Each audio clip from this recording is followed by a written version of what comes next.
Hello, everybody. This is Steph. How you doing? Oh my goodness gracious! I just wanted to reach out because you know what? For the last couple of days, I've been feeling a certain way. I mean, all is good, but I realized that I still have some residual, and I'm gonna go into explanation. So please listen to what I'm about to say, because it might be affecting you, especially if you came on my channel and you are dealing with a narcissistic, dysfunctional family, or maybe someone on your job, or you're in a relationship for narcissists. Um, I've gone no contact, and just to bring you up to speed, I've gone no contact, and it's been since I believe August of last year. So I've gone through a few months, and it's not a year yet, but it's coming almost on a year. Today is May the 29th of 2019.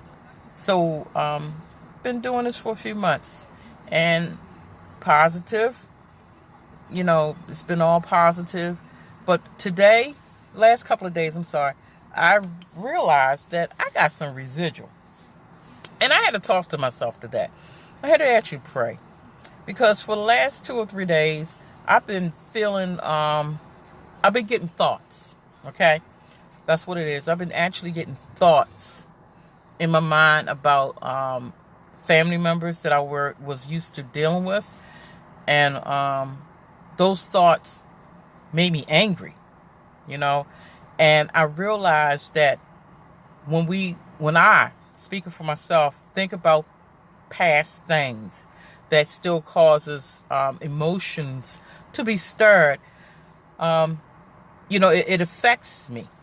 And because it affects me, the next thing, I'll be thinking of wanting to strike out, like do something, because I'm mad, I'm angry.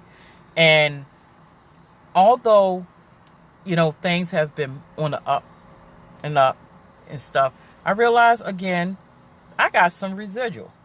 So I prayed today for God to take that from me. And it's not that I didn't pray before, I have.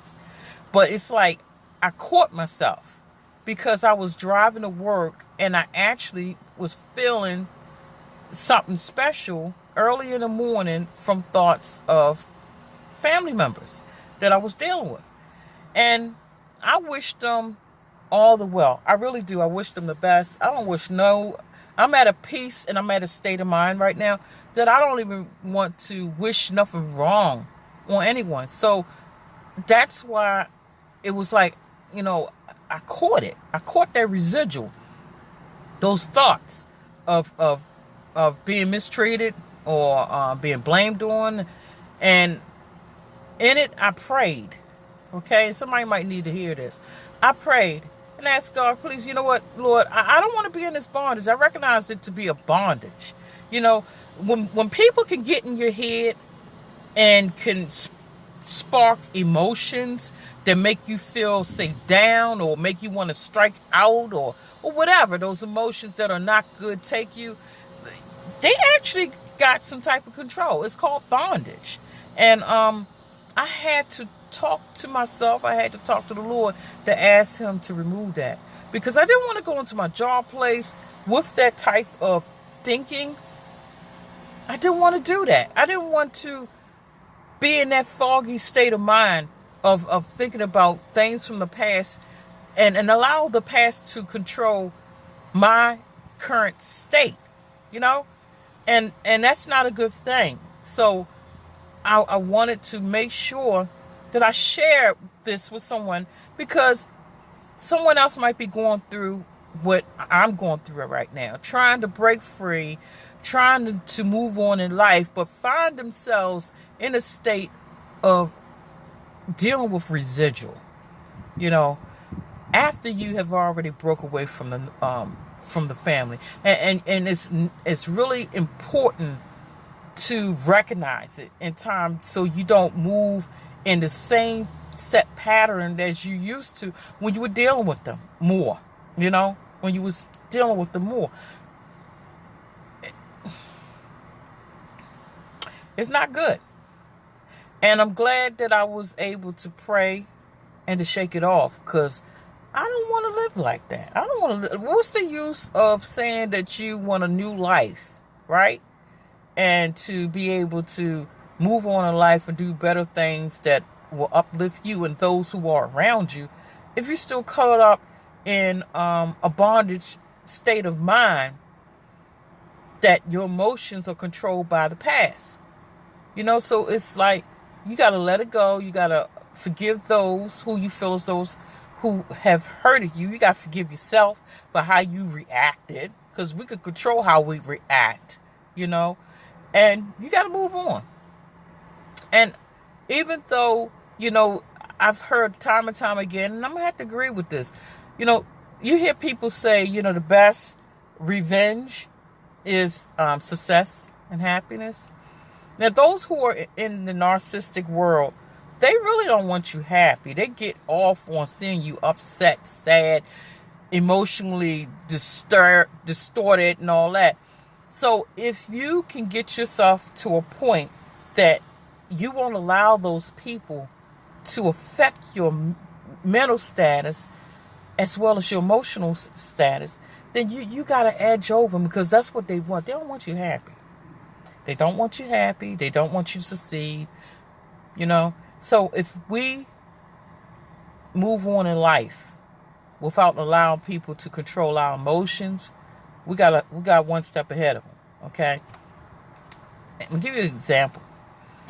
I told you, I said about 2 or 3 days I've been feeling like this, and I had to shake it off. I had to pray it off me and stuff. Well, I went to my job a couple of days ago, and something minor happened on the job, whereas though it was like 2 or 3 people involved in a task. And in this particular task they was involved in, it should have been one person, but 2 or 3 tried to work as a team to do it. Well, because I was a new person, I automatically took the fault of what happened was wrong. And guess what? It wasn't my fault, but I automatically did it. And I had to think about that. I said, there I go again. Just accepting fault for other people when the fault at that particular time and that particular task, it didn't even fall on me. But I accepted it. I accepted if anything went wrong, it was my fault. And I had realized how conditioned I was to be that person in my family unit. That no matter what happened, things was going to fall on me. Now, let me get something straight. I am not talking about being a perfect person that doesn't do anything wrong. No. Ain't nobody perfect but Jesus, okay? No. I do have faults. I do make mistakes. I'm just the type of person that I do own up to them, okay? And have no problems owning up to them, because I'm a grown woman, and how you going to hurt me? That's how I feel, But there is a problem when you have false guilt, and that's what I apparently am still going through, when I feel like I need to own up the stuff that I might not even have anything to do with, or because I'm in association or involved in something, just take up for it and stuff. You just take ownership of it. That's the part that I'm trying to work on for myself. And that came from growing up in a narcissistic family unit where I was a scapegoat, because that's what position that I was in, and I was conditioned to think like that. So growing up, I until I realized what was going on and broke away and stuff, that's something that I was used to doing, and stuff. I had no problems taking responsibility for my actions. And again, but I didn't realize that I used to take responsibility for other people's actions too, and that's not good, Everybody, I have a saying, you need to hold your own bag. Everybody needs to hold their own bag. You got people out here who don't want to hold their own bag, and you got some people out here that have no problem with owning up to whatever it is and stuff, So anyway, I just caught myself on the job doing what I used to do, and apparently still am doing. So, today, again, I sat back I caught it in the morning, and I want to just encourage whoever's listening to this video of mine, that if you find that you broke away, but you're still doing some of the stuff that you were doing before, in the position that you was in your family, in your work environment, or in your relationship, just stop, recognize it. If you have a higher power, pray to God to help you deal with it, and take it one day at a time. Because you're only human. Take it one day at a time. And that's exactly what I'm doing. Okay? I feel good. I did the right thing. I'm having a fabulous life. I've started, a new life. I lived down in Georgia. Didn't move down to Georgia to do all that, because I was already living in another state. But I moved down to Georgia, and it was just a perfect timing to be able to take a hold of my life and stuff. But I started doing that when I was living in another state before coming down here. It just made it better, put it like that, because I like where I live at.